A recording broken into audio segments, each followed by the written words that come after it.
Hello,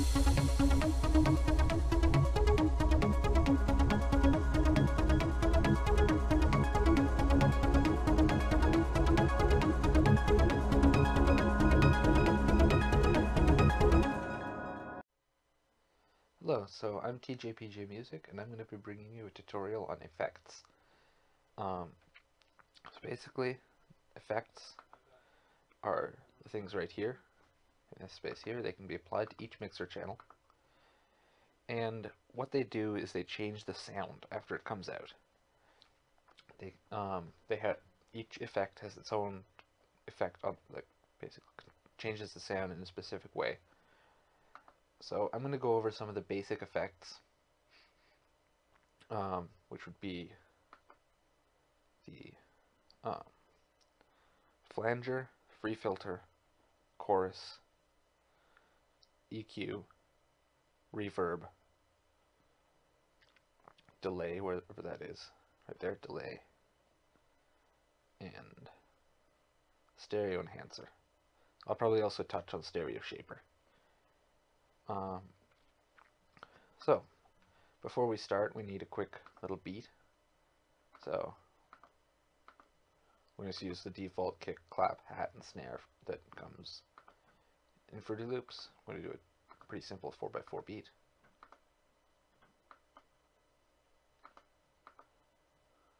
With a little twist. So it'll sound like this. Or, just one sec.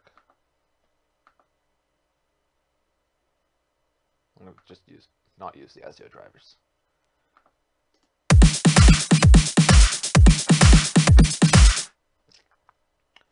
Okay, so it's a bit loud. I'm going to turn that down. Okay. Much better. Now let's start with our kick. For me, there's two effects that I tend to put on a kick. EQ and compression. Now, I'm not going to cover compression in this tutorial, so it's just going to be EQ on our kick. Our kick is here. This is our dry kick. No effects yet.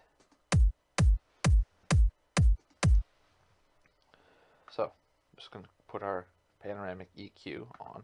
So, click the down arrow, and click panoramic EQ. Now, when you play the sound, and kick is soloed, of course, this is what you see.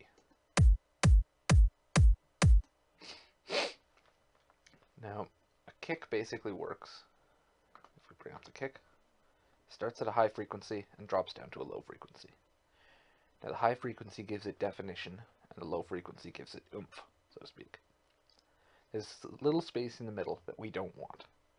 So, we're going to do this. I'm going to cut it out. And we're going to boost the high frequencies, and boost the low frequencies. On this particular kick, I don't like the high end in it. It's a little too much, so I'm going to cut it out. You don't do that on all kicks. Now it sounds like this.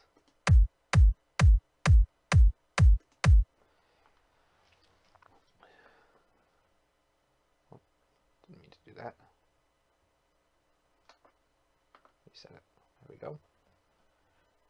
So now we can just close that and move on to our clap. So our clap, we're also going to EQ. If we bring up the EQ, look at the clap first. That's the clap sound. It's all pretty much the same frequency. It goes high, high, mid, high kind of thing. That's what we see when we play the clap. Now this clap is going to, because of the way this clap is set up, it's going to actually interfere with our kick. So we're going to put a high pass filter on it. Make it a very steep high pass filter. And we're going to go and cut out the lowest part right here. What that's going to do is say, okay, well, the bass part of the kick is going to be not interfered with by the clap. Now it sounds like this. Compared to this. We're taking out that low end from the clap. Now if you play it with the kick,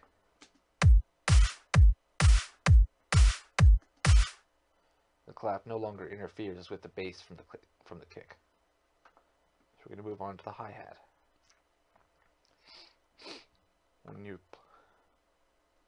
And actually these should have been linked to the mixer, but for some reason they weren't. There we go. So our hi-hat looks like this. It's pretty much all high frequencies. So we're going to put an EQ to it. EQ on it.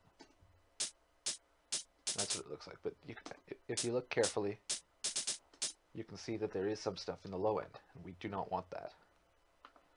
So we're going to put a high pass on this one as well. This time we can do a lot more.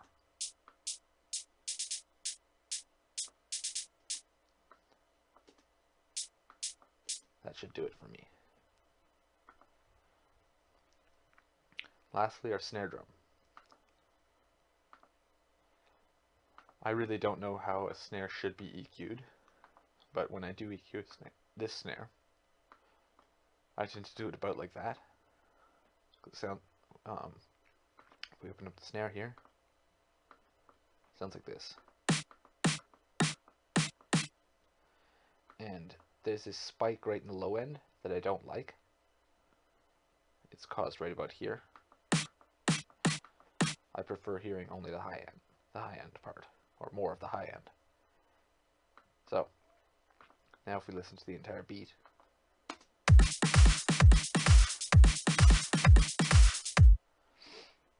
we get a much more clear sound from it. So next we're going to work with our clap, and I'm going to put a reverb on the clap. So Fruity Reverb 2. Yeah. Now if I don't make any changes to it, this is what it'll sound like. Although I should solo the clap.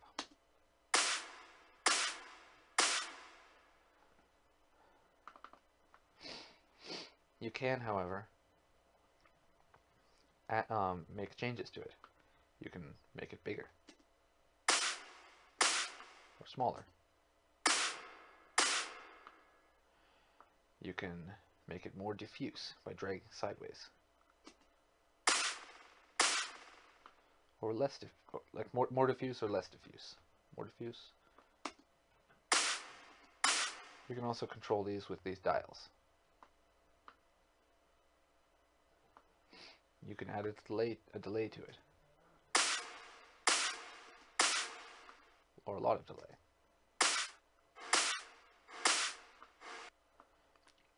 You can increase or decrease the high cut and the low cut. It's just the frequencies, the frequency range that's actually going to be reverbed. You can increase the boosting of the bass. By default it's 100%, but you can put it up to like 300%. Not much effect because we cut out all the bass from our clap, but in some cases you will have a lot of effect there. You can also change the decay.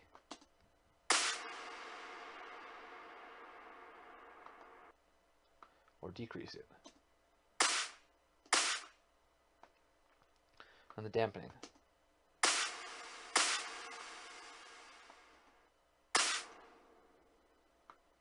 Like that. You can change the dry and wet levels.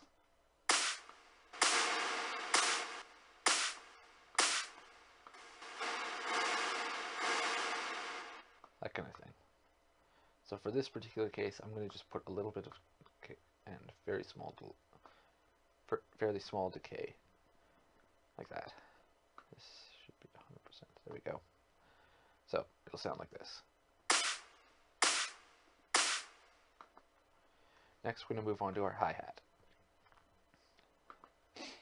On our hi-hat, we're going to put a delay right here. Fruity delay 2. And on its own, without any changes, it sounds like this.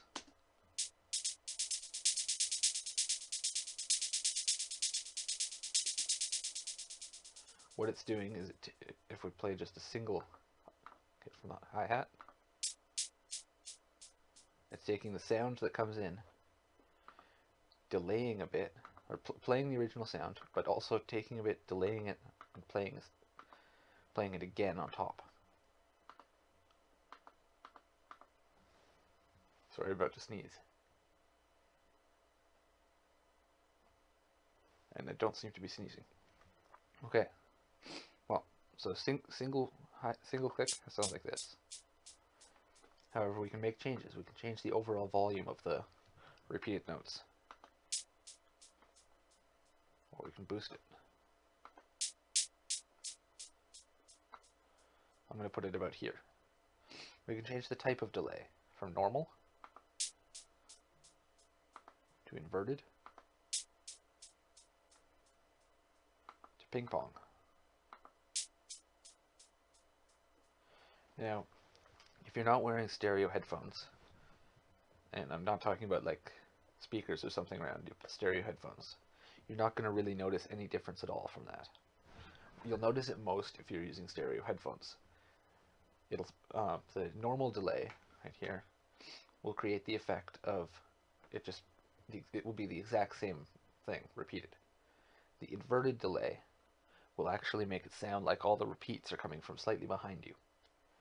And the ping pong delay will make it sound like it's bouncing back and forth, in front, behind, in front, behind. It does that by flipping over the waveform vertically. So if you look at the waveform, it'll do the equivalent of reverse polarity right there every time it delays. Right? So see that little spike goes to the bottom, goes to the top, goes to the bottom, goes to the top. So that that's what inverted will flip all of them, so that all the repeats are like that. Ping pong will flip back and forth. Every delay will be switched.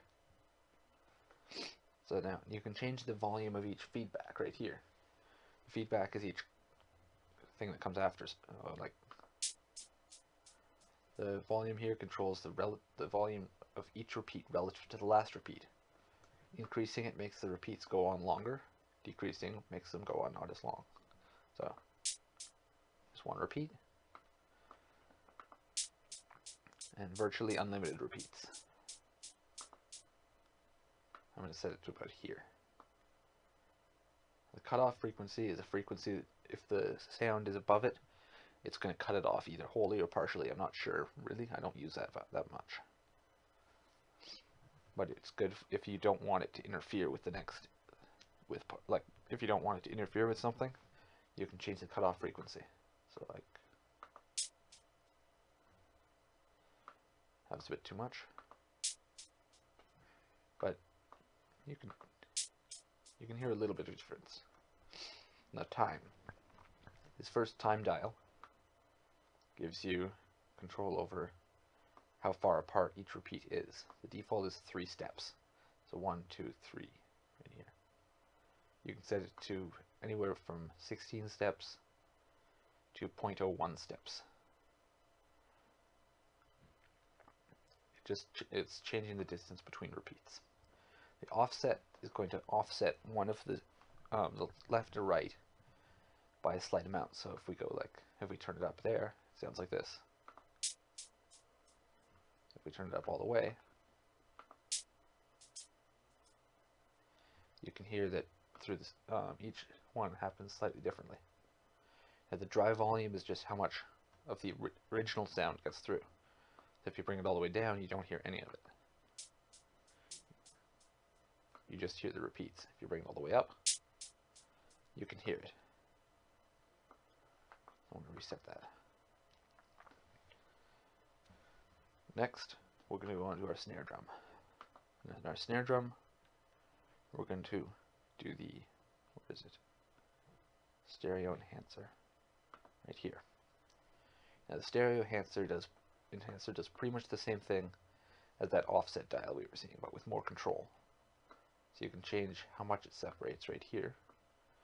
You can change the amount of time separation right here. And you can change the compensating pan and the overall volume right here. You can also set it to have this. So basically what this does is it makes one left side or right side come in first. Just slightly.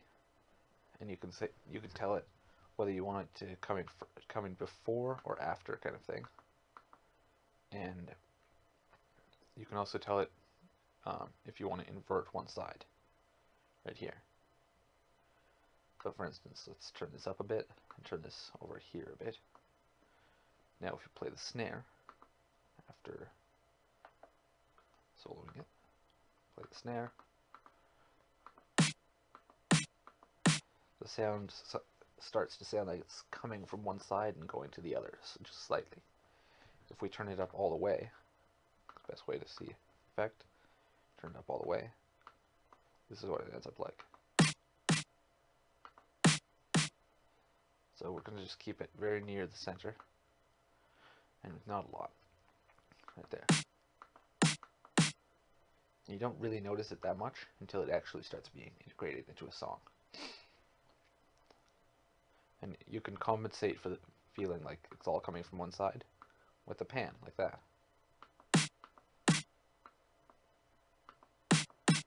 That's the wrong side, okay? Very centered. I've got my headphones on wrong. Give me a sec. Okay, there we go. That's right. Okay. We're also going to touch, as I said, we're going to touch on, where is it? Stereo shaper. There we go. Stereo shaper is going to basically allow you to invert stuff, letting it sound like it's behind you. So we're going to invert the snare on one side. Now the snare sounds like it's behind you. Just slightly. On one side. You don't hear the effect though when you pan over to one side all the way. Now when we listen to the whole thing, it sounds like this.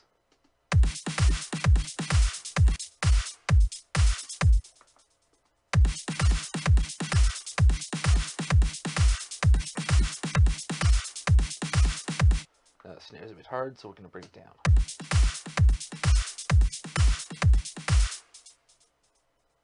There.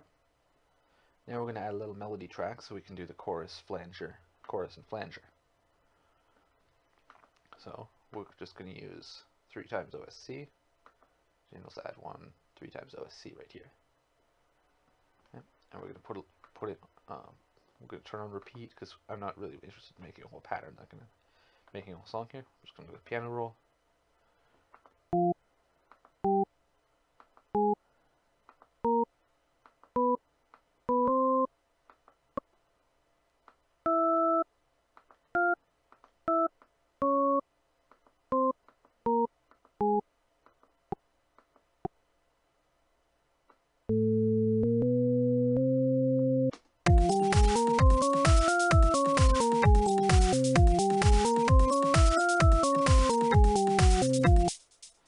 So that's going to be our little melody line.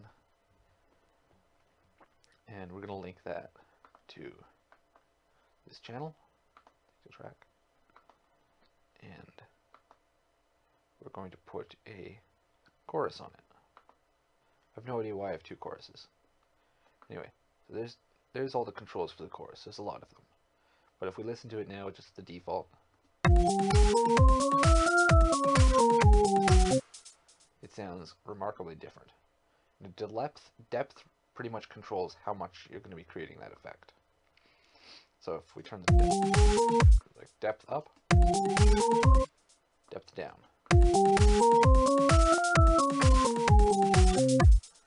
delay,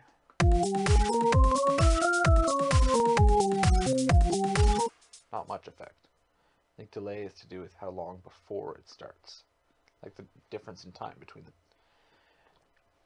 main track and the chorus track. The chorus is just going to take the sound that comes in and generate another track that's almost identical to it. It's going to create the chorus effect. So you can control the chorus effect with these 3 LFOs. I find presets are pretty good for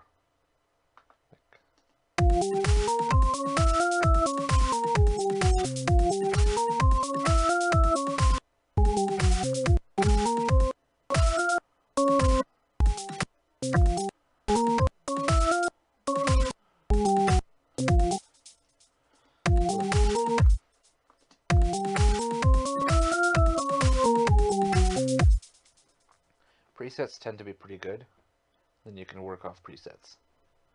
So now we're going to look at the flanger. Replace with the flanger. Flanger looks pretty much the same in terms of the controls, although they're all slightly different color. And it's going to create this effect.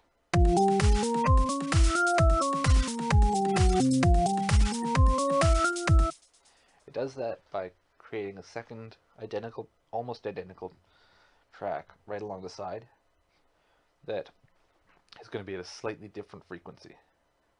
You're going to control that frequency using the rate. The depth is going to control how much the effect actually happens, and the phase is going to control how much that track is offset. Feed is going to control pretty much how much of that track there is,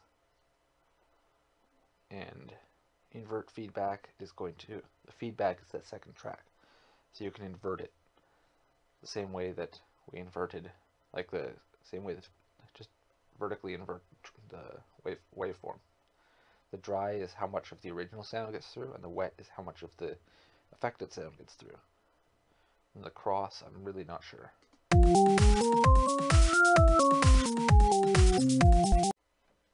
Okay, so basically, these are the basic effects that I tend to use.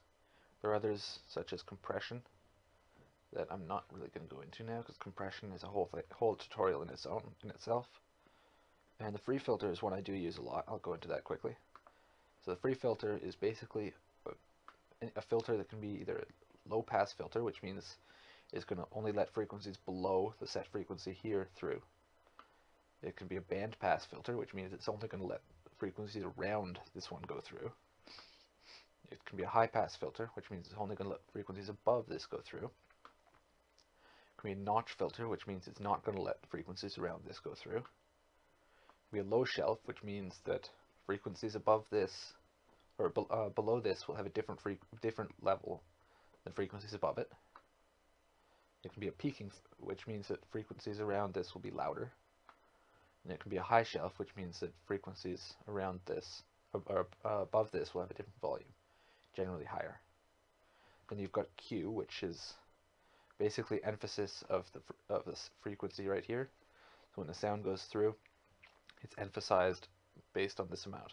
Don't turn it up to max, it sounds really, really squeaky. Generally you want it around here. And this creates a sort of effect when you change the frequency. And then the gain, for instance, if you're cutting a lot of the sound out by going really low or something, the gain can allow you to bring the volume back up a bit. The default is obviously 5.8.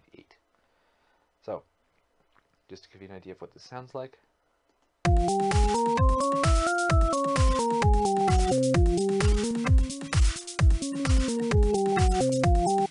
if I turn the Q up,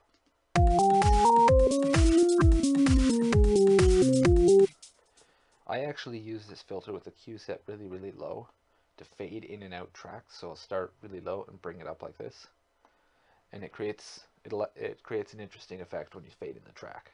I find it feels better than just fading in terms of volume. If you actually let the low frequencies come in first and then the high frequencies later, it creates a cool effect. So, hope that was informative and helpful, and peace out.